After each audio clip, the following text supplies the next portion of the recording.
नमस्कार। एक बार पुनः हाजिर हूँ मैं एक नई पाम की वीडियो के साथ आपके ही अपने YouTube चैनल गो ब्लॉग्स पे। दोस्तों, हमारी हथेली में जो ये मणिबंध की रेखा होती है ना, यही रेखा मानी सबसे ऊपर वाली रेखा सबसे महत्वपूर्ण मणिबंध की रेखा होती है। मानी कलाई की सबसे महत्वपूर्ण और सबसे अच्छी रेखा इसी को माना जाता है और इसी रेखा के ऊपर निर्भर करता है कि हमारी हथेली में बाकी की रेखाएं कितनी प्रबल हैं और उनका क्या प्रभाव हमारे जीवन पर पड़ रहा है। आप देख रहे होंगे इनकी जो मणिबंध की ये लकीर है, ये साफ सुथरी सीधी और गाढ़ी है। ये रेखा उत्तम मानी जाएगी। और देखिएगा, जिन भी लोगों की ये पहली मणिबंध की रेखा इस तरह से साफ सुथरी होता है तो ऐसा जो जातक होता है या जातिका होती है स्वास्थ्य के मामले में अव्वल होते हैं और इनका जो स्वास्थ्य होता है वो काफ़ी सुदृढ़ होता है और काफ़ी आकर्षित और आकर्षण व्यक्तित्व वाले ये लोग रहते हैं। ये निश्चित तौर पे यहाँ पे देखने को मिल रही है। अब हम आपकी हथेली का विश्लेषण करके आपको बताते हैं। उससे पहले आपका जो विशेष सवाल है और आपका जो उससे संबंधित ग्रह है उसके बारे में थोड़ा सा मैं आपको बताने की कोशिश करूँगा, क्योंकि बिना उस ग्रह के बारे में बताए उस करियर के बारे में और आपके लक्ष्य के बारे में नहीं बताया जा सकता है। यहाँ पे एक रेखा महत्वपूर्ण है और एक ग्रह इसके लिए बहुत ज़्यादा महत्वपूर्ण है। देखिएगा, ये आपकी जो इंडेक्स फिंगर है इसका जो जड़ वाला भाग है उसको हम बृहस्पति कहते हैं, मानी गुरु कहते हैं, इसको जुपिटर कहते हैं, ठीक है ना। और नवग्रह जो हमारे होते हैं उन नवग्रहों में बृहस्पति को गुरु मानते हैं, देव गुरु मानते हैं उनको, बृहस्पति जी को। जब बात गुरु की होती है तो बात सबसे बड़ी हो जाती है और आप लोग भी जानते हैं गुरु का मतलब होता है सबसे बड़ा, सबसे महान। तो नवग्रहों में बृहस्पति को गुरु मानते हैं, मंत्रणा का कारक मानते हैं, समझाने और सलाह देने वाला ग्रह मानते हैं। और हमारा जो ये बृहस्पति है ना, इसका अधिकार होता है वो होता है पीले रंग पर, स्वर्ण यानी सोने पर, वित्त यानी पैसे पर, कोष यानी खजाने पर, कानून पर, धर्म, ज्ञान, मंत्र और ब्राह्मण। यहाँ पर देखिएगा, ब्राह्मण मानी जाति का ब्राह्मण नहीं, जिसकी योग्यता ब्राह्मण की हो उसकी जाति चाहे कोई भी हो, लेकिन जो एजुकेशन में, रिलीजन में मजबूत हो वो ब्राह्मण। और संस्कार, विशेषकर अपने संस्कारों के प्रति जागरूक हो। आपके संस्कार कैसे होंगे, आपके संस्कार अच्छे हैं बुरे हैं, इसका जो निर्धारण है ना वो हमारा ये गुरु ही करता है, ये हमारे आचार्य बृहस्पति ही करते हैं। शरीर में हुआ आपकी जो फिजिकल बॉडी है, अगर उसकी बात करें तो आपका जो पाचन तंत्र है, आपकी जो मेदा है, मेदा का मतलब होता है आप मोटे होंगे, दुर्बल होंगे, पतले होंगे, आपकी आयु की अवधि कितनी होगी, कितनी उम्र तक आप जिएंगे, ये जो तमाम बातें हैं ना ये बृहस्पति ही निर्धारित करता है। 5 तत्वों में, अब हमारे 5 तत्व होते हैं, आपने सुना भी होगा।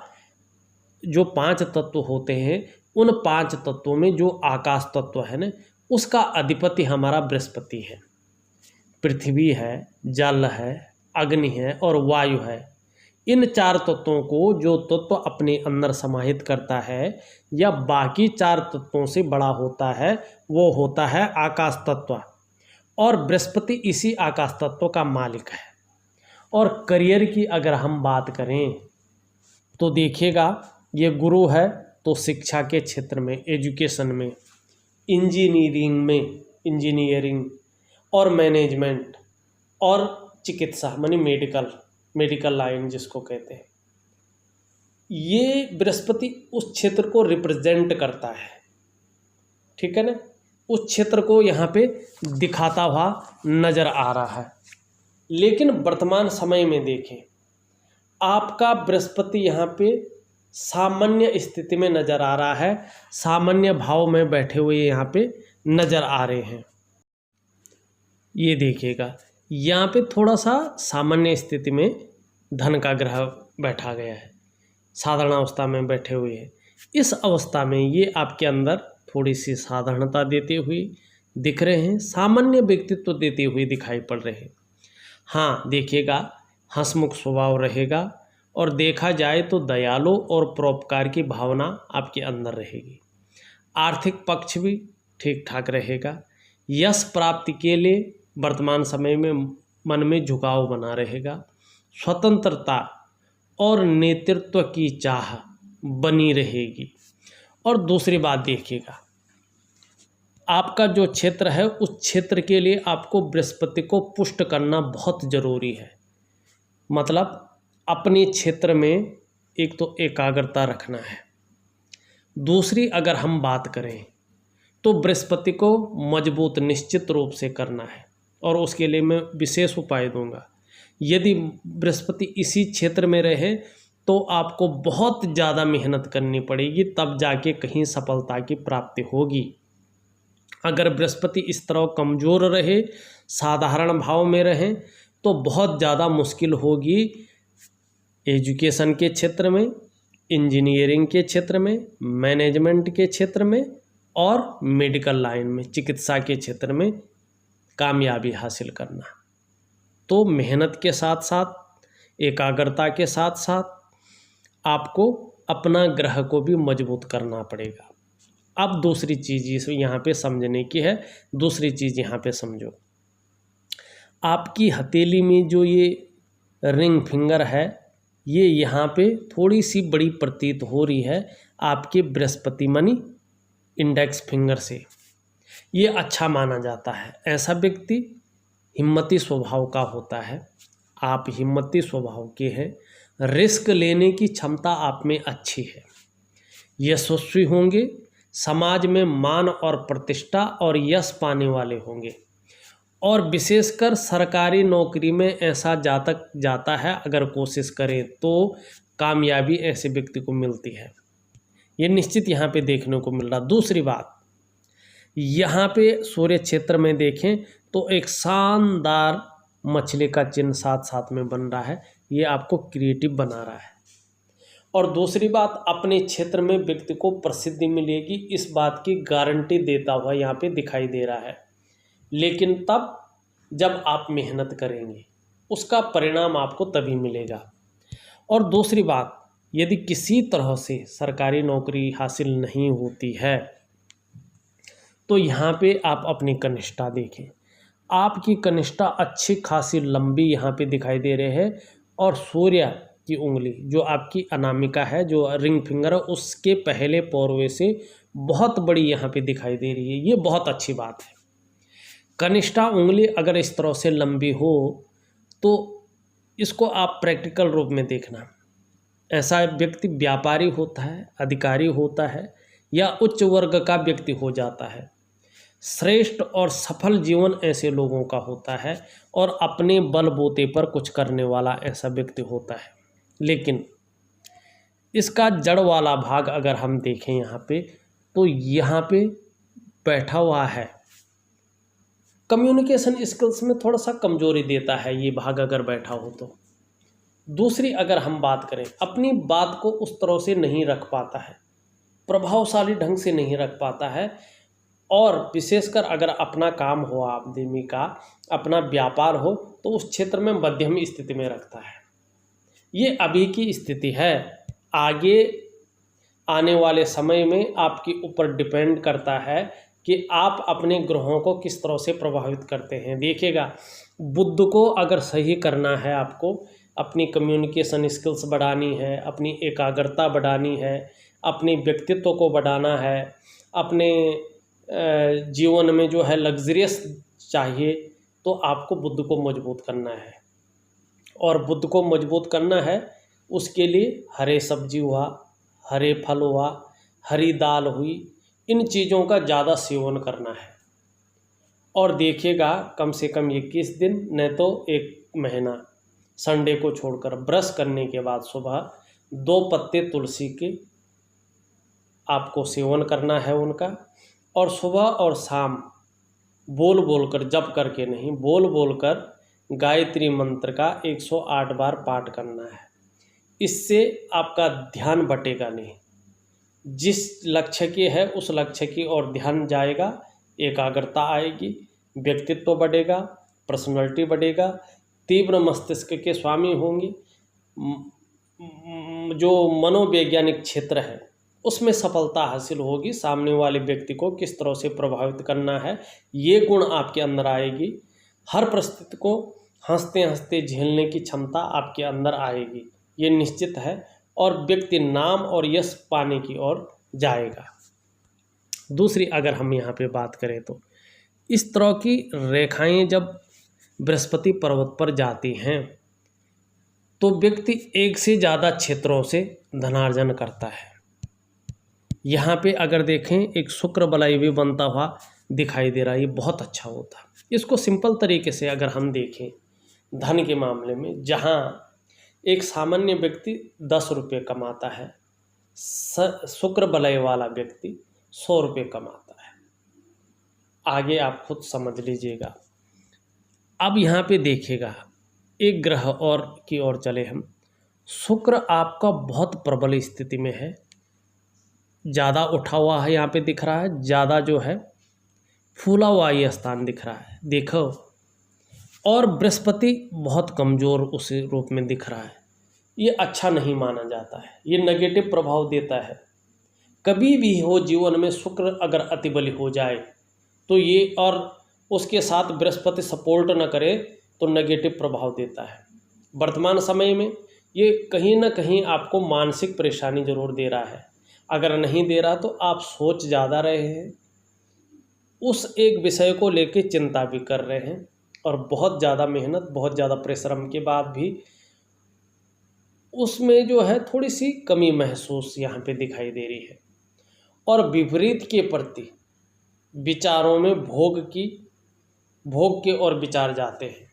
वैसे अगर देखा जाए तो अपनी पर्सनालिटी को निखारने में, अपने व्यक्तित्व को बढ़ाने में और सजने संवरने का अच्छा खासा ध्यान रखते होंगे। भौतिक सुख सुविधाएं भी ठीक ठाक रहने वाली है, लेकिन थोड़ा शुक्र को ठीक करना बहुत ज़रूरी है। आपका अगर अंगूठा देखें लचीला है, परिस्थिति के अनुसार ढलने वाला व्यक्तित्व है, इच्छा शक्तियाँ बहुत अच्छी है, ये अच्छी बात है। तर्क शक्ति भी अच्छी है, अपनी बात को लॉजिकल तरीके से व्यक्त रख सकता है। दोनों पूर्वों के बीच एक सुंदर सा चिन्ह बनता हुआ यहाँ पे दिखाई दे रहा है, और ये चिन्ह जब भी हमारी हथेली में बनता है तो अपनी कमाए हुए पैसों से अपने घर का सुख होगा, इस और आकर्षित व्यक्ति को करता है। यहाँ पे एक अच्छी चीज़ दिखाई दे रही है, एक सुंदर सी मंगल रेखा बहुत अच्छे रूप में दिखाई पड़ रही है। आपको अपने जीवन काल में दूसरों का सहयोग अच्छा खासा मिलेगा, और जीवन में भगवान की भी बहुत अच्छी कृपा आपके ऊपर बनी हुई है और रहेगी। अगर तीसरी चीज़ देखें तो कहीं ना कहीं ये लव मैरिज का भी एक सिंगल साइन होता है, उसके और चीज़ें भी दिखाई देनी पड़ती है, लेकिन ये भी एक साइन होता है। और ये लकीर ये भी इंगित कर रही है कि आप में अच्छी प्रतिभा और तीव्र बुद्धि है, सोचने और समझने की शक्ति आप में विशेष रूप से मौजूद है। जीवन काल में यदि एक बार कोई निर्णय ले लेते हैं तो उसे अंत तक निभाने का आप सामर्थ्य भी रखेंगे। और ज़्यादातर ऐसे जो जातक होते हैं अपने जीवन काल में कोई एक उद्देश्य लेकर ही आगे बढ़ते हैं, और जब तक उस लक्ष्य की प्राप्ति नहीं हो जाती है तब तक उस विश्राम नहीं लेते। आपका व्यक्तित्व आने वाले समय में अच्छा खासा और बहुत प्रभावशाली रहने वाला है, इस और ये ध्यान आकर्षित कर रहा है। दूसरी बात, जीवन की रेखा को देखें तो परिवार के प्रति समर्पण की भावना यहाँ पे दिखाई दे रही है, बहुत केयर करने वाले होंगे। लेकिन यहाँ पे एक चीज़ देखने को मिल रही है, करीबन 30वें वर्ष तक थोड़ा संघर्ष जरूर रहेगा, लेकिन उसके बाद जो है संघर्षों में कमी होगी और विशेष फल आपको 38वें वर्ष से निश्चित रूप से मिलेगा। हाँ, थोड़ा संघर्ष आपको अपने जीवन में ज़्यादा करना पड़ेगा अपने लक्ष्य की प्राप्ति के लिए। मस्तिष्क रेखा देखें तो अच्छी है और हृदय रेखा पे विशेषकर बृहस्पति का प्रभाव पड़ रहा है। किसी के प्रति बुरा नहीं चाहने वाले हैं, धार्मिक विचारों के होंगे, आदर्शवादी जीवन आपका रहने वाला है, इस ओर इशारा कर रहा है। लेकिन देखिएगा, आपको अगर अच्छी नौकरी की प्राप्ति करनी है तो अपने शनि को सुदृढ़ जरूर करना है, और जो आपका प्रोफेशन का क्षेत्र चुना जा रहा है उसके लिए बृहस्पति को और साथ में सूर्य को भी पुष्ट करना बहुत ज़रूरी है और शुक्र को पुष्ट करना बहुत ज़रूरी है। साथ साथ में मेहनत करना और एकाग्रचित्त अपने मन को रखना बहुत ज़रूरी यहाँ पे दिखाई दे रहा है। यहाँ पे अगर देखा जाए तो इस तरह से जो है एक साइन बनता हुआ दिख रहा है, जो आने वाले समय में एक लंबी और हवाई यात्रा की ओर इशारा करता हुआ दिखाई दे रहा है। लेकिन आपका जो कल्पना का ग्रह है वो बहुत सुंदर है, बहुत अच्छा है। कहीं ना कहीं जो है जीवन काल के लिए अच्छी योजनाएं बनती हुई यहाँ पे दिखाई दे रहे हैं। अगर देखा जाए 2-3 चीज़ें इस हथेली को देखकर निश्चित रूप से उभर कर आई है। वर्तमान समय में थोड़ा संघर्ष भी है और थोड़ा बहुत ज़्यादा सोच रहे हैं, बहुत ज़्यादा चिंता भी जो है किसी विषय को लेकर यहाँ पे दिखाई दे रही है। आपका जो बृहस्पति है, जिस क्षेत्र में आप मेहनत कर रहे हैं उसमें ज़्यादा मेहनत को बता रहा है कि व्यक्ति को जो मेहनत कर रहे हैं उससे ज़्यादा मेहनत करनी है। अगर देखा जाए, मैंने आपकी हथेली का पूरा विश्लेषण करके आपको बता दिया है, उसके बाद भी कुछ रहता है आप मुझे व्हाट्सअप करें, मैं उसमें जवाब देने की कोशिश करूँगा। इस वीडियो में बस इतना ही। एक नई वीडियो के साथ पुनः उपस्थित हूँगा, तब तक के लिए नमस्कार।